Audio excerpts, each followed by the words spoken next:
തിരുനാമത്തിന് മഹത്വമുണ്ടാകട്ടെ. ഇന്നത്തെ ഈ വൈകിയ സമയത്തും ഒരുമിച്ച് ചേർന്ന് ദൈവത്തെ മഹത്വപ്പെടുത്തുവാൻ വലുവനായ ദൈവം നമ്മുടെ ജീവിതത്തിൽ ഇടയാക്കിയ കൃപയോർത്ത് ദൈവത്തെ സ്തുതിക്കുന്നു.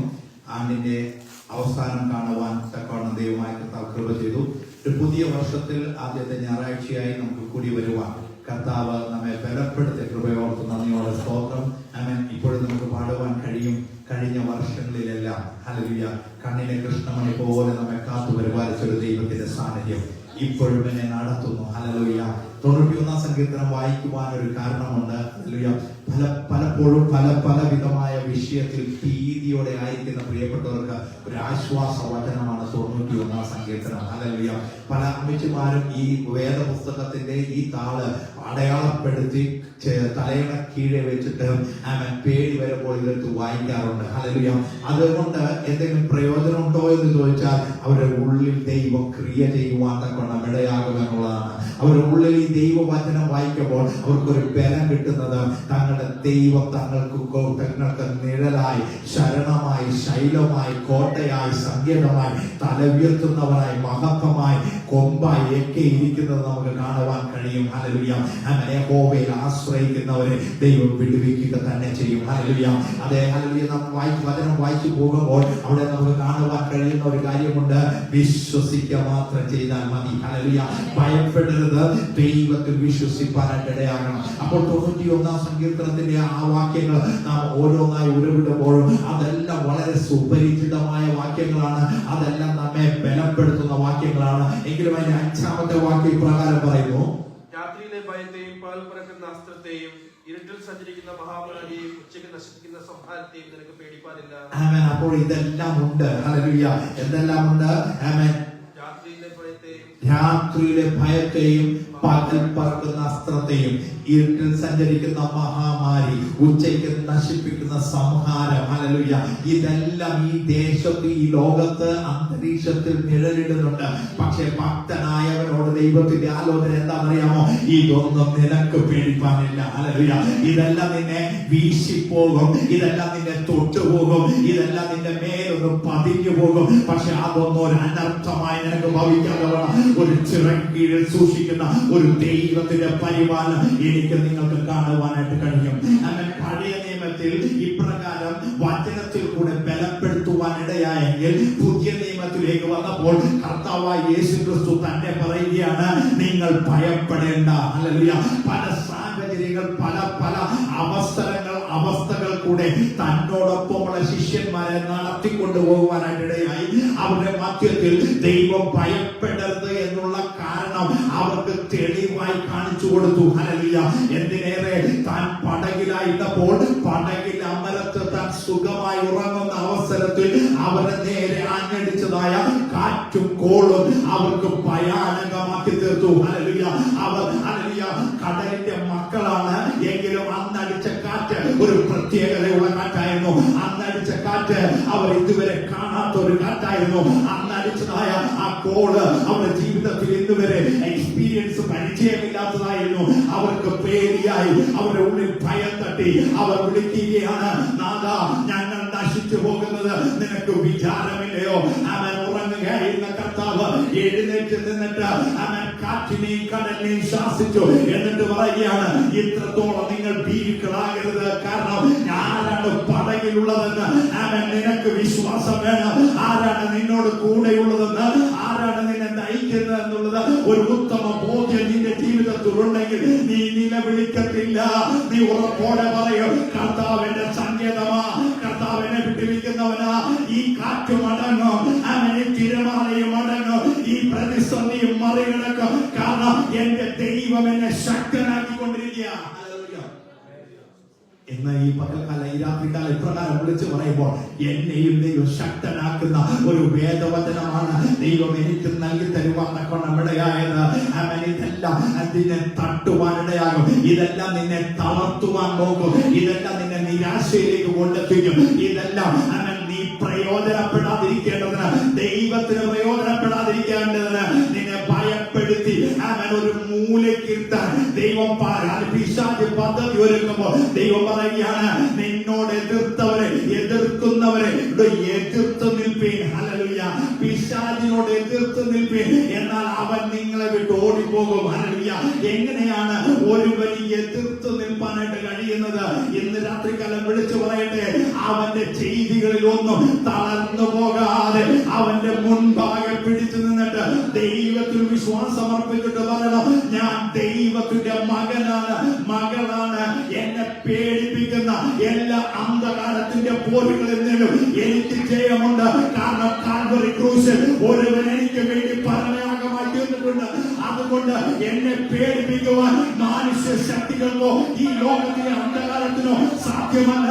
അതിൽ ദൈവമുണ്ട്, എനിക്ക് വേണ്ടി ഒരു യാഗമായി തീർന്നു. ഞാൻ മരിക്കേണ്ട സ്ഥാനത്ത് ഒരുവൻ എനിക്ക് വേണ്ടി മരിച്ചു. എന്നാൽ എന്റെ മേൽ ഒരു അതേ തങ്കത്തോൾ തങ്കം എന്റെ മേൽ കവർ ചെയ്തിട്ട് അവൻ എന്നെ നിർത്തിയിരിക്കുന്നത് എന്തിനറിയാമോ? അവന്റേതായ പ്രതിരൂപം പ്രതിബിംബം എന്റെ മേലാക്കി തന്നുകൊണ്ടാണ്. ഹല്ലേലൂയ. ദൈവിക സ്നേഹം ഇന്ന് രാത്രിയിലും ഇവിടെയും വെളിപ്പെടുവാനായിട്ടിടയാകണം. രാത്രിയിലെ ഭയത്തെയും പകൽ പറക്കുന്ന അസ്ത്രം, ഇരുട്ടിൽ സഞ്ചരിക്കുന്ന മഹാമാരി, ഉച്ചയ്ക്ക് നശിപ്പിക്കുന്ന സംഹാരം നിനക്ക് പേടിപ്പാനില്ല. ഹല്ലേലൂയ. അതിനർത്ഥം എന്തെന്നറിയാമോ? നിന്റെ വശത്ത് 1000 പേര്, നിന്റെ വലത്ത് വശത്ത് 10,000 പേര് വീഴും, എങ്കിലും അത് നിന്നോട് അടുത്തു വരികയില്ല.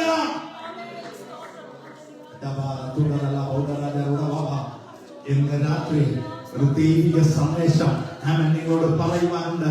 ഹല്ലേലൂയ. പേടിപ്പിക്കുന്ന ഹല്ലേലൂയ അന്ധകാരത്തിന്റെ പോരുകളിൽ മേൽ ജയിച്ച് മുന്നേറുവാനുള്ള ഒരു ദൈവകൃപ നമ്മുടെ ജീവിതത്തിൽ വെളിപ്പെടുവാനായിട്ടിടയാകണം.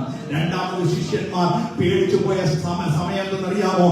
കർത്താവ് അവരെ ഒരു പടകിൽ കയറ്റി അവരെ യാത്ര അയക്കുവാനായിട്ടിടയായി. അതിനുശേഷം ഹല്ലേലൂയ അവരുടെ ജീവിതത്തിൽ ഒരു ഹല്ലേലൂയ കർത്താവ് ആ വെള്ളത്തിന്മേൽ നടന്നുകൊണ്ട് അവരുടെ അടുക്കലേക്ക് ചെല്ലുകയാണ്. ഹല്ലേലൂയ. ആരുമില്ലാതിരുന്ന ആകെ ഒരു പടകുണ്ടായിരുന്ന പടകിൽ പത്രോസിനെ ശിഷ്യന്മാരെ അയച്ചിട്ട് നിങ്ങൾ അക്കരയ്ക്ക് പോകാൻ പറഞ്ഞു വിട്ടതാ. പക്ഷേ വഴിമധ്യത്തിൽ കർത്താവ് അവരുടെ അടുക്കൽ വെള്ളത്തിന്മേൽ നടന്നു ചെന്നു. ഹല്ലേലൂയ. ഇവരുടെ ആ ലിമിറ്റേഷൻസ് വെച്ച് നോക്കുമ്പോൾ ഇവര് പറയുകയാണ്, കർത്താവിനെ നോക്കി പറയുകയാണ്, ഇതാ ഭൂതം എന്ന് പറയുവാനായിട്ടിടയായി. കർത്താവ് പറഞ്ഞില്ല, ഇത് ഞാനാണ്, നിങ്ങൾ ഭയപ്പെടേണ്ട. ഹല്ലേലൂയ. എന്ന് പറഞ്ഞാൽ ഹല്ലേലൂയ ഈ ലോകത്തിന്റെ അന്ധകാര ശക്തി നിങ്ങളെ ഹല്ലേലൂയ നിരാശപ്പെടുത്തുവാൻ ഭയപ്പെടുത്തുവാൻ നോക്കുമ്പോൾ കർത്താവ് വിളിച്ചു പറയുകയാണ്, അതെ നിങ്ങൾ ഭയപ്പെടേണ്ട, അതിനേക്കാൾ ശക്തമായി എനിക്ക് ചെയ്യുവാൻ കഴിയും. ഒരു ഭൂതം ചെയ്യുന്ന പോലെ അല്ല. ദൈവത്തിന്റെ ശക്തി എന്ന് പറയുന്നത് അതിനപ്പുറമാണ്. ഹല്ലേലൂയ. അന്ധകാര ശക്തിയുടെ മേൽ ഒരു പവർഫുൾ ശക്തി വ്യാപരിക്കുവാനായിട്ടിടയാകണം. ഹല്ലേലൂയ. അതുകൊണ്ടാണ് ദൈവജനം എവിടെ പോയാലും എവിടെയായിരുന്നാലും ദൈവജനം ധൈര്യത്തോടെ നിൽക്കുവാനിടയാകുന്നത്. കാരണം ഏതെല്ലാം അന്ധകാര ശക്തി നിനക്കെതിരെ പടവെട്ടി എന്ന് പറഞ്ഞാലും, ഏതെല്ലാം അന്ധകാര ശക്തി ആ അഭിചാരം ചെയ്ത് നിന്നെ തകർക്കുമെന്ന് പറഞ്ഞാലും, ഒരു ഭക്തനായവൻ ദൈവത്തിന്റെ ശക്തിയിൽ നിന്ന് കഴിഞ്ഞാൽ അവൻ ആ വിചാരം ചെയ്തവൻ ഹല്ലേലൂയ പുറകോട്ട് വീണുപോയി. അവൻ ഈ ലോകത്തിൽ നിന്ന് തന്നെ ഇല്ലാണ്ടായി പോകും. പക്ഷെ നിന്നെ ദൈവം നിർത്തും. അതുകൊണ്ട് അവിടെ പറയുന്നത്, നിന്റെ വശത്ത് 1000 പേര് വീഴും. ഹല്ലേലൂയ. ഒരു ആഭിചാരകന്റെ ശക്തി ഒരുപക്ഷെ 1000 പേർക്ക് തുല്യമായിരിക്കാം. ഒരു ആഭിചാരകന്റെ ശക്തി ഒരുപക്ഷെ 10,000 പേർക്ക് തുല്യമായിരിക്കാം. എന്നാൽ അത് നിന്റെ നേരെ അടുക്കുവാൻ ഇടയാകാതെ വേണം പരിപാലിക്കുന്ന ഒരു ദൈവിക ചൈതന്യം എന്ന ഈ രാത്രിക്കാലം ഈ ഭാഗങ്ങളിൽ വ്യാപരിക്കുന്നുണ്ട്. ഹല്ലേലൂയ. ഹല്ലേലൂയ. ഹല്ലേലൂയ. പേടിപ്പിച്ചു വിട്ടാൽ ഹല്ലേലൂയ വീണു പോകുമെന്നും തളർന്നു പോകുമെന്നും നോക്കുന്ന സ്ഥാനത്ത് ഹല്ലേലൂയ ദൈവത്തിന്റെ കൃപ അത്ഭുതമായി വെളിപ്പെടുന്നത് നമുക്ക് കാണുവാനായിട്ട് കഴിയും. ഒരു യായിറോസിന്റെ മകൾ ഹല്ലേലൂയ പള്ളിപ്രമാണിയായ യായിറോസ് അവൻ ഹല്ലേലൂയ കർത്താവിന്റെ അടുക്കൽ വന്നിട്ട് പറയുകയാണ്, എന്റെ മകൾ സൗഖ്യമില്ലാതെ ആയിരിക്കുകയാണ്, അവൾക്ക് വേണ്ടി വന്ന് പ്രാർത്ഥിക്കണം. കുറച്ച് കഴിഞ്ഞപ്പോൾ യായിറോസിന് അറിവിട്ടി, കർത്താവിന് അറിവിട്ടി ബാല മരിച്ചു പോയി. ഹല്ലേലൂയ. കർത്താവ് പറയുക, ഞാൻ വന്ന് അവളെ സൗഖ്യമാക്കും. ഹല്ലേലൂയ. ഇന്ന് രാത്രി ഹല്ലേലൂയ ഭീതിപ്പെടുത്തുന്ന ചിലത് നിന്റെ നേരെ വാഞ്ഞടിക്കുമ്പോഴും ഹല്ലേലൂയ കർത്താവ് പറയുകയാണ്, നീ വിശ്വസിച്ചാൽ മാത്രം മതി. യായിറോസിനോട് പറയുകയാണ്, നിന്നെ തളർത്തുവാൻ നോക്കുന്ന വാക്കുകളിൽ നീ വീണു പോകരുത്. നീ വിശ്വസിച്ചാൽ ദൈവമഹത്വം വെളിപ്പെടുവാനായിട്ട് ഇടയാകും. കർത്താവ് ആ ഭവനത്തിലേക്ക് കടന്നിരുന്നു. അവിടെ കരയുന്ന വ്യക്തി ജീവിതങ്ങൾ ഉണ്ടായിരുന്നു. എല്ലാവരെയും പുറത്താക്കിയിട്ട് അപ്പനും അമ്മയും കർത്താവും ശിഷ്യന്മാരുമായിട്ട് ആ ഭവനത്തിൽ ആ മുറിക്കുള്ളിൽ കയറി അവളോട് കുമി എന്ന് പറഞ്ഞുകൊണ്ട് അവളെ കരം പിടിച്ച് എഴുന്നേൽപ്പിക്കുവാനായിട്ടിടയായി. എഴുന്നേൽപ്പിച്ച് നിർത്തിയിട്ട് പുറത്തു കൊണ്ടുവന്ന് അവരെ മറ്റുള്ളവര് കരയുന്നവരൊക്കെ ഉണ്ടായിരുന്നു. അവരുടെ നാട്ടിൽ അവരുടെ മുൻപിൽ വെളിപ്പെടുത്തുവാനിടയായി. ദൈവത്തിന് ഒരു കാര്യമേ ഉള്ളൂ, അവൻ ദൈവനാമ മഹത്വമായി തീരുവാൻ. നിന്നെ ഒരു ആയുധമാക്കി നിർത്തണമെങ്കിൽ ദൈവം അത് ചെയ്യുവാനായിട്ടിടയാകും. ഈ ദേശത്ത് നീ ഒരു ആയുധമായി ദൈവത്തിൽ നിൽക്കുവാൻ നീ യെസ് എന്ന് പറയുന്നുവോ, നിന്നെ അതിനായി ദൈവം നിർത്തുവാനായിട്ടിടയാകും. ഈ ദിവസങ്ങളിൽ നിന്നെ തന്നെ ഒന്ന് സമർപ്പിച്ച് പ്രാർത്ഥിക്കുന്നുവെങ്കിൽ ഈ ദിവസങ്ങൾ കർത്താവേ എന്നെ അതിനായിട്ട് അയക്കണമേ എന്ന് പറഞ്ഞ ആ ദൈവമഹത്വം അവിടെയും വെളിപ്പെടുവാനായിട്ടിടയാകും. അടുത്തത് ശിഷ്യന്മാർ ഭയപ്പെട്ടു പോയ ഒരു സംഭവമുണ്ട്. മറുരൂപമലയിൽ യാക്കോബുമായിട്ട് കർത്താവായ യേശു ക്രിസ്തു നിൽക്കുമ്പോൾ കർത്താവ് തന്നെ ഒന്ന് വെളിപ്പെടുത്തുവാനായിട്ടിടയായി. ശിഷ്യന്മാർ കാറ്റും കടലും കൂടെ കർത്താവിനെ അനുസരിച്ചപ്പോൾ ചോദിച്ചൊരു ചോദ്യമുണ്ട്. കാറ്റും കടലും കൂടെ ഇവനെ അനുസരിക്കുന്നു, ഇവൻ ആര്? അത് വെളിപ്പെട്ടതായ ഒരു സന്ദർഭമാണ് മറുരൂപമലയിൽ കർത്താവിന്റെ അശ്രേഷ്ഠമായ അനുഭവം. പിതാവായ ദൈവം ഒരിക്കൽ കൂടെ വിളിച്ചു പറയുന്ന ഒരു സംഭവമുണ്ട്. സ്നാനത്തിൽ പിതാവായ ദൈവം വിളിച്ചു പറഞ്ഞതുപോലെ തന്നെ ആ സമയത്തും പിതാവായ ദൈവം തന്റെ പുത്രനെ വെളിപ്പെടുത്തുവാനിടയായി. എന്നിട്ട് പറയാമോ, ആ സമയം ശിഷ്യന്മാർ പേടിച്ചു പോയ സമയത്ത് കർത്താവ് പറയുകയാണ്, നിങ്ങൾ ഭയപ്പെടേണ്ട. ആ വാക്യം ഒന്ന് വായിക്കാം. മത്തായി സുവിശേഷം 17-ാം അധ്യായം അതിന്റെ 7-ാം വാക്യത്തിലാണ് ആ വചനമുള്ളത്. മത്തായി 17-ന്റെ 7-ാം വാക്യം.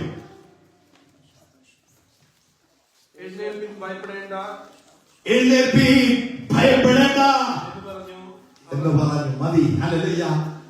എത്രത്തോളം സംഭവം നടന്നു കഴിഞ്ഞപ്പോൾ ഇവർ ഭയപ്പെട്ടു പോയി.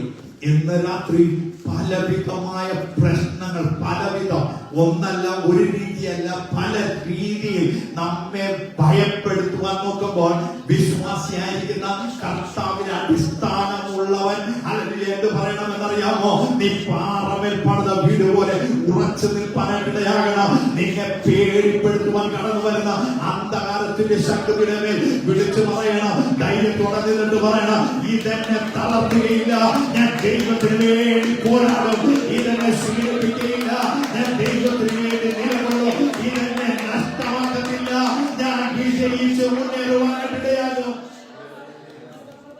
എന്തുകൊണ്ടാ വിജയിച്ച് മുന്നേറുവാൻ ഇടയാക്കുന്നതെന്നറിയാമോ?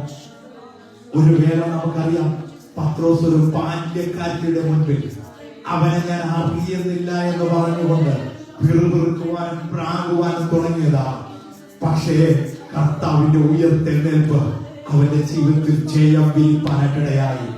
കർത്താവ് ഉയർത്തെഴുന്നേറ്റു എന്ന് അവൻ അറിഞ്ഞപ്പോൾ പിന്നെ അവൻ ധൈര്യത്തോടെ മുന്നോട്ട് പോയി. ഹല്ലേലൂയ.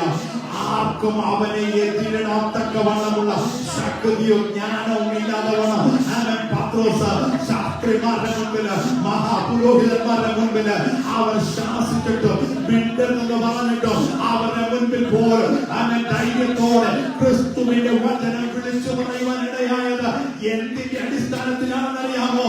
അവൻ ഉയർത്തെഴുന്നേൽക്കുമെന്ന് അവൻ പറഞ്ഞിട്ട് അവൻ ഉയർത്തെഴുന്നേറ്റ് അവരുടെ മുൻപാകെ പ്രത്യക്ഷപ്പെട്ടത് കൊണ്ട് ഞാൻ മരിച്ചവനായിരുന്നു, ഇതാ ഉയർത്തെഴുന്നേറ്റിരിക്കുന്നു എന്ന് വെളിപ്പെടുത്തിയത് കൊണ്ട്.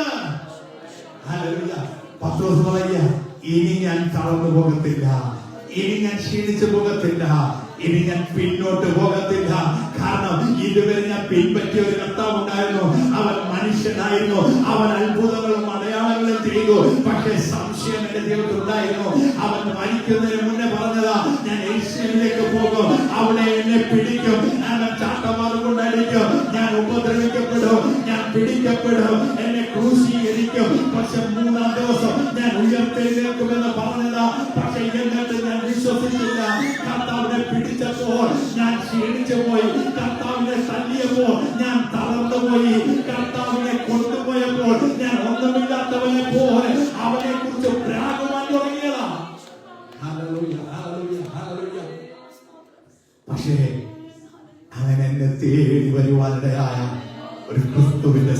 പറയുന്നുണ്ട്, ഞാൻ നിങ്ങൾക്ക് മുൻപായി ഗലീലയിലേക്ക് പോകുന്നു എന്ന്. മുന്നമേ അവർ കർത്താവ് ഈ ലോകത്ത് ശിഷ്യന്മാരോടുകൂടെ ആയിരുന്നപ്പോൾ പറഞ്ഞ അതേ വചനം മറിയയുടെ കൂട്ടരോട് വിളിച്ചിട്ട് പറയുകയാണ്, നീ ചെന്ന് ശിഷ്യന്മാരോട് പറ, ഞാൻ അവർക്ക് മുൻപായി ഗലീലയിലേക്ക് പോകുന്നു. ഹല്ലേലൂയ. പറഞ്ഞതുപോലെ ചെയ്ത് കാണിച്ച് മുൻപിൽ കൊണ്ടുവന്ന് നിർത്തുന്ന ഒരു വലിയ ലീഡർ, ജയിച്ച ഒരു ലീഡറാണ് എനിക്കുള്ളത്. അതുകൊണ്ട് ഞാൻ ജയിച്ചവനാ. ഹല്ലേലൂയ. അതുകൊണ്ട് ഇതൊന്നും കാണിച്ച് എന്നെ പേടിപ്പിക്കാൻ നോക്കണ്ട എന്നാണ് പത്രോസ് പറയുവാനിടയായത്. പത്രോസ് പറഞ്ഞൊരു വാചക പ്രകാരമാ, ദൈവത്തെക്കാൾ നിങ്ങളെ അനുസരിക്കുന്നത് വിഹിതമോ. ഹല്ലേലൂയ.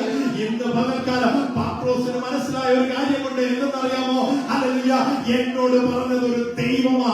കഴിഞ്ഞ നാളുകൾ എന്നോട് കൂടെ നടന്ന ഒരു കർത്താവായ യേശു, അവൻ ദൈവമായി വെളിപ്പെട്ടെങ്കിൽ ആ ദൈവമായി എന്നോട് കൽപ്പിച്ചത്. അതുകൊണ്ട് എനിക്ക് മുന്നോട്ട് പോയേ മതിയാകൂ. ഇന്ന് രാത്രി നിന്നോടുള്ള ദൈവത്തിന്റെ ദൂത് എന്താണെന്നറിയാമോ? ഹല്ലേലൂയ. കൽപ്പിച്ചവൻ കൽപ്പിച്ചതുപോലെ ചെയ്താൽ നിന്നെ ഒരുവൻ പോലും തൊടത്തില്ല. ഹല്ലേലൂയ. അവൻ പറഞ്ഞതുപോലെ നീ ചെയ്താൽ, അവൻ പറയുന്നത് പോലെ നീ പോയാൽ, നിന്റെ ശരീരത്തിന്റെ ഒരുവൻ പോലും നിന്നെ തൊടാത്തവണ്ണം സൂക്ഷിക്കുവാൻ ദൈവത്തിന് ഉത്തരവാദിത്വമുണ്ട്.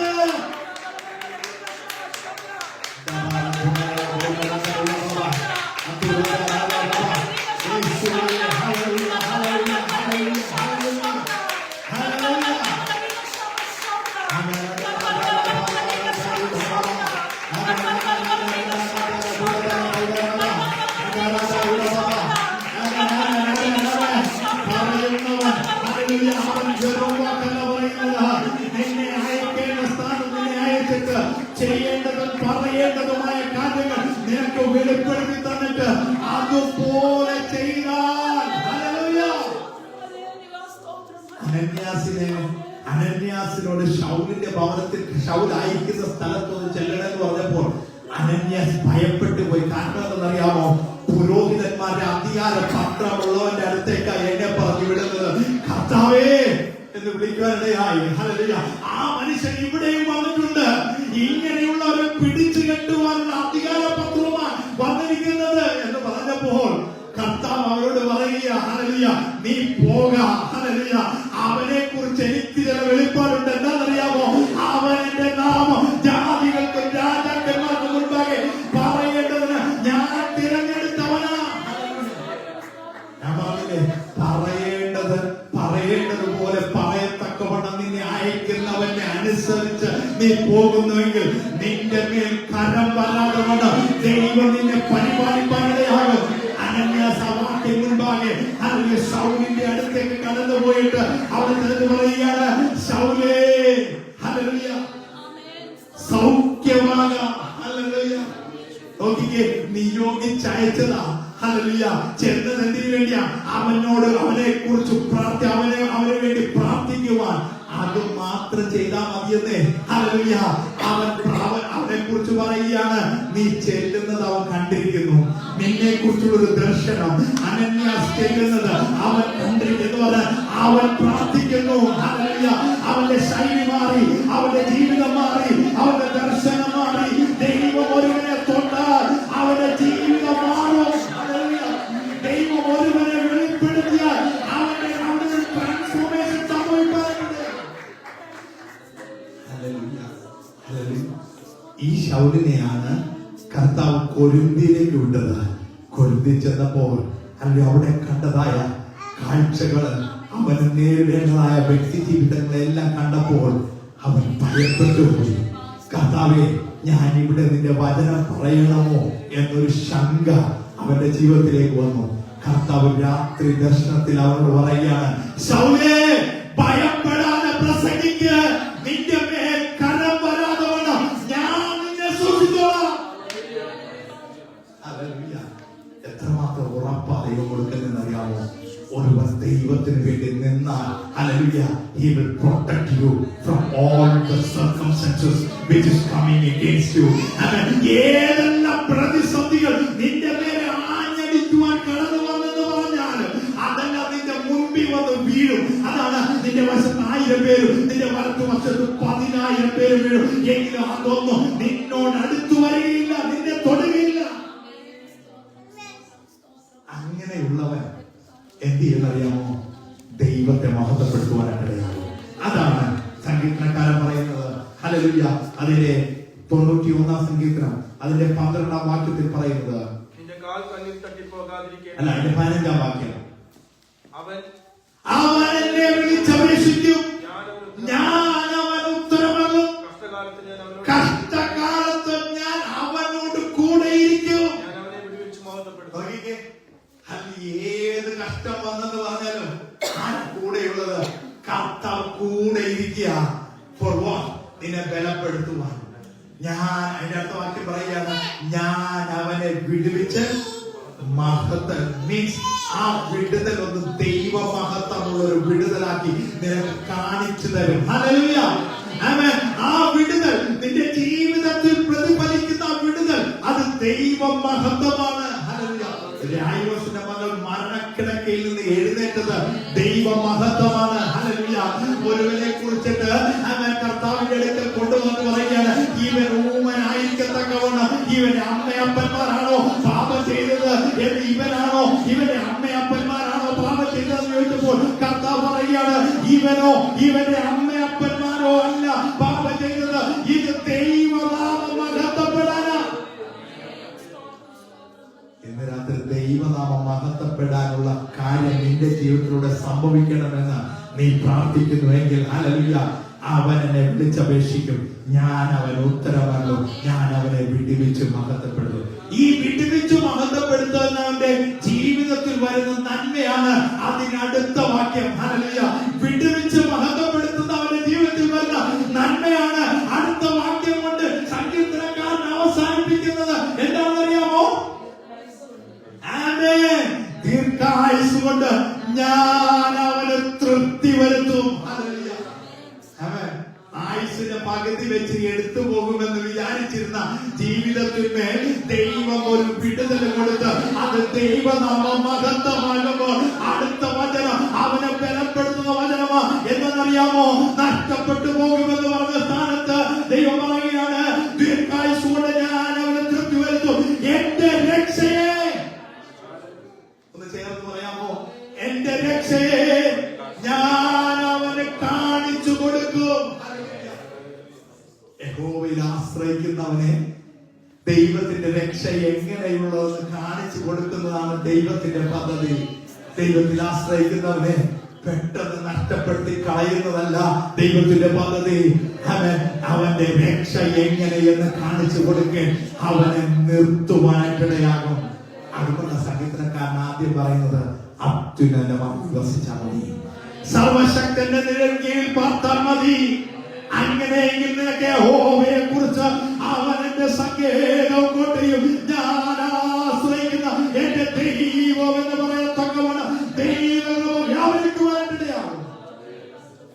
ഹല്ലേലൂയ. ഇന്നത്തെ രാത്രികാലം നമ്മെ തന്നെ സമർപ്പിക്കാം, നമ്മുടെ കണ്ണുകൾ അടയ്ക്കാം, ഒരു നിമിഷം പ്രാർത്ഥിക്കാം. കർത്താവേ,